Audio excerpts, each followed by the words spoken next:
Esteemed members of the Asia-Pacific Group from India, a country which is known for its very strong democratic roots.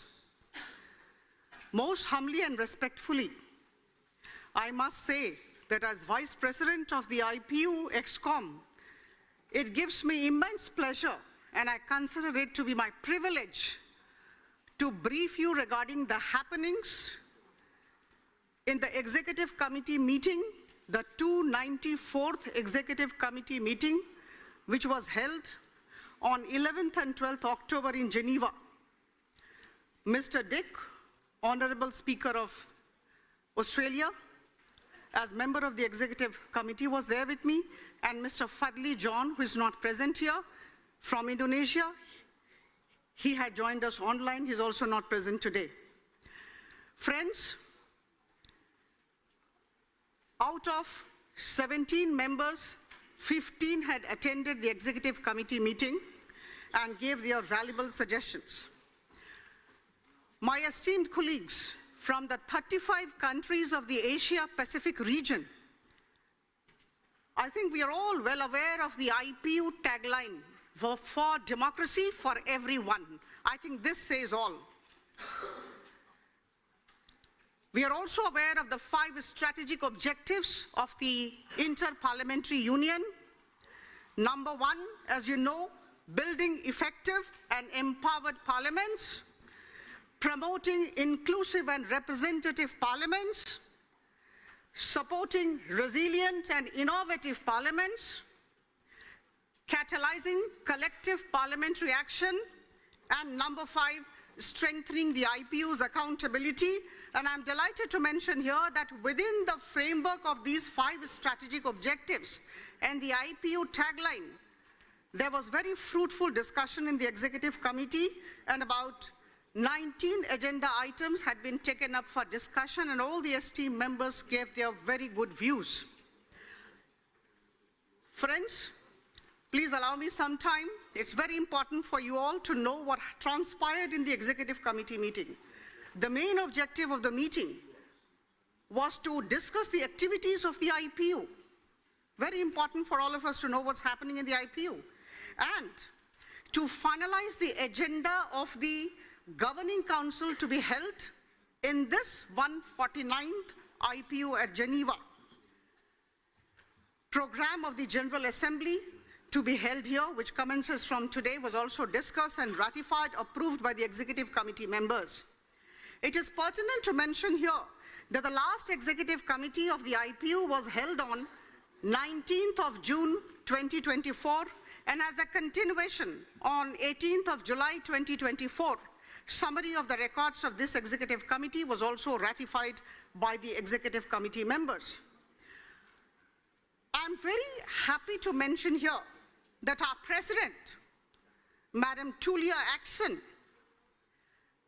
toured around 15 nations during the past couple of months, and she was kind enough to talk about her activities in these 5 nations, and she did mention that the specific goals of the IPU had been kept in mind by her when she had a dialogue with the representatives of different nations. Her visit was highly meaningful, and whatever she did since the 213th session of the Governing Council was mentioned.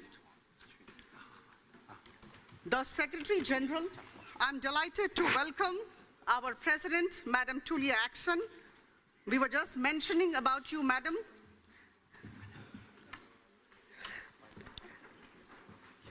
We were just mentioning about you, Madam, and the commendable work that you have done during the past few months as the President who took over in the 213th Governing Council.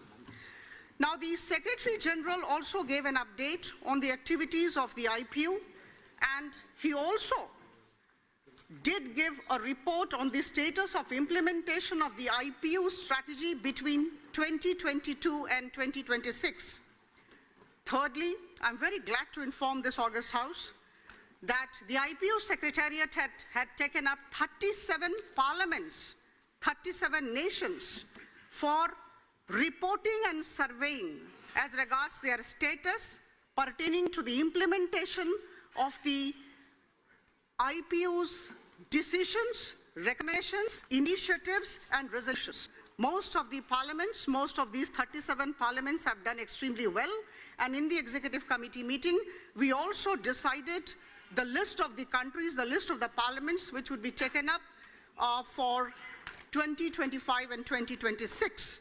The sixth point, my dear friends, a major aspect which emerged in the meeting pertained to the IPU membership and the situation in some of the nations. Many of the esteemed members of the executive committee expressed their concerns, deep concerns about the situations in some of the nations. Finally, we all know that the finance of any organization is the backbone of the setup of the organization. The financial position was discussed, and the draft consolidated budget of 2025 was discussed threadbare and approved by the members of the committee. The Secretary General also apprised the committee regarding the latest efforts of IPU to secure voluntary funding. Madam Axon is here. She is aware of the fact. Under her leadership, the discussions on 19 agenda items was held, and I must compliment, as the Vice President of the IPU, the efforts of the IPU, and I'm sure Mr. Dick will join me in this regard. The IPU has actually secured a lot of voluntary funding. Number 8, the committee did receive an update on the activities of IPU Task Force on the peaceful resolution of the war in Ukraine, the work with regard to the Middle East questions and other peace-building initiatives. Matters related to future inter-parliamentary meeting initiative in the areas of parliamentary democracy, the amendments in the IPU statutes and rules, and the need for coordination, cooperation between the IPU setup and the Association of the Secretary Generals was also discussed. As you would see, the committee, in all its earnestness, discussed 19 agenda items under the guidance of Madam Tulia Axon, and we successfully deliberated on the issues in an atmosphere of goodwill and bonhomie. My dear friends, just give me a couple of seconds. I conclude. I would definitely like to reiterate the combined responsibility of each one of us, 35 nations, 35 parliaments from the Asia-Pacific group, to ensure that the humanity moves towards peace and prosperity, that we create an ecosystem of goodwill, that we create a situation where every child is able to realize his potential, and that there is a world where there is no hunger, no war. In today's scenario, these do appear like daunting challenges.